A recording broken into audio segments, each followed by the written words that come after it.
Okay, continue with part 3 of the chapter. So now, we now have a method called Runge-Kutta of order 2. We denote as RK2. This method comes from the expansion of terms in Taylor series as well, but the details are not shown here because what we are more interested in is applying the method to solve the problem. So same thing, the problem can be stated as y prime is a function of x and y with x0 and y0 given. We need to find y1, y2, and so on.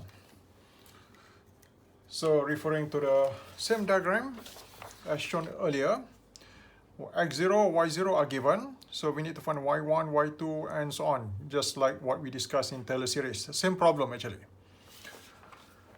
Okay, refer to page 5 of your notes. So we have here, page 5 of your notes.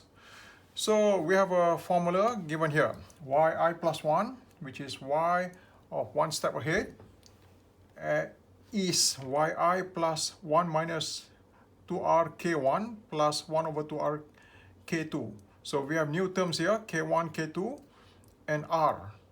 R is a value given. The value must be from 0 to 1 in order to make the solution stable. And any value between 0 to 1 will be valid. It is not valid if, for example, r equal 2 or r equal minus 1.5, because it's not in this range. So k1 is given here, h f of xy, where x is xi, capital X is xi, capital Y is yi, and k2 is another one, same thing with this, but different x and different y. So notice that we are going to apply these two formulas into the equation. Okay, let's discuss an example here. We use the same example as in Taylor series, which is the same problem. Y prime is x squared y minus 3x equals 0. X is a value between 0 to 0.8, and this is the initial values. So the initial values here means x0 is 0, y0 is minus 1. When x is 0, y is minus 1 as the first values. So we draw the diagram as usual. The first step in solving this problem is to draw the diagram. So this is what we have as the initial values. H is the width of the interval, which is 0.4 in this case. H is the difference between x0 and x1, which is 0.4. We need to find y1 and y2. Okay, so this is the equation. So make y prime as a subject.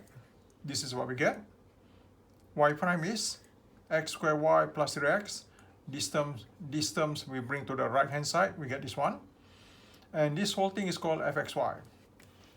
And now replace small x and small y with capital X and capital Y. So we have this. So f of xy is this equation. This one just follow from here. Okay, so given r in the problem as a value between 0 to 1, in this case is 0.8. So with r equals 0.8, so we put that value, we have this solution. So yi plus 1 is yi plus 0.375 k1 plus 0.625 k2 by putting in the value of r equals 0.8 into this equation. Okay, so now we are ready with the first iteration. With the iteration, start with I equals 0. The given values, initial values are x0 and y0 are here. So x, according to this one here, is x0, and capital Y is y0. So this is what we get. Okay, with that, we can find k1. So k1 is according to this equation, this whole thing, put in h and x, so we get this value. And same thing with K2. In order to find K2, we need to find capital X first. So capital X is given here, xi plus rh, which means x0 plus rh. So that gives 0 plus 0.8, 0.4. So we get 0.32. So same thing with capital Y from here.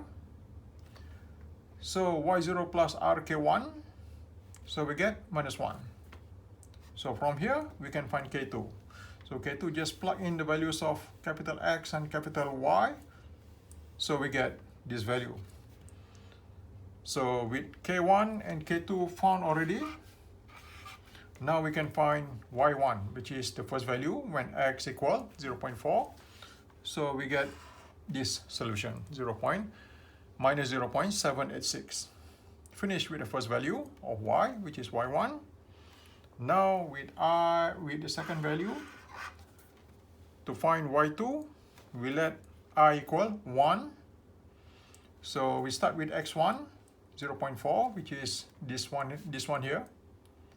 X1 is 0.4, and Y1 is the value that we found just now, which is minus 0.786. So with that, we can find capital X, this formula here. So this time, I is 1, so X1, capital Y is Y1. So we get these values. And with that, we can find K1. So K1, just put into this formula, and we get this value. Okay? So next is to find K2. So X is different in this case. So X is this one here. So X1 plus RH. So we put the values of X1 and Y1. So we get 0.72. And same thing with Y. Y is Y1 plus RK1. So we put the values. We get minus 0.442. So with that, we can find K2. So this one here, this is K2, and X and Y we already have, capital X, capital Y we already have, and we compute, we get this value, 0.772. And finally, we can find Y2, which is this value here, by applying the values into this equation, this one here. So we compute, and we get the answer, which is minus 0.142. So these two answers, 786 and 142, not much difference from the values that we obtain using Taylor series method that we compute earlier. Okay, so that ends part 3 of this discussion. Thank you.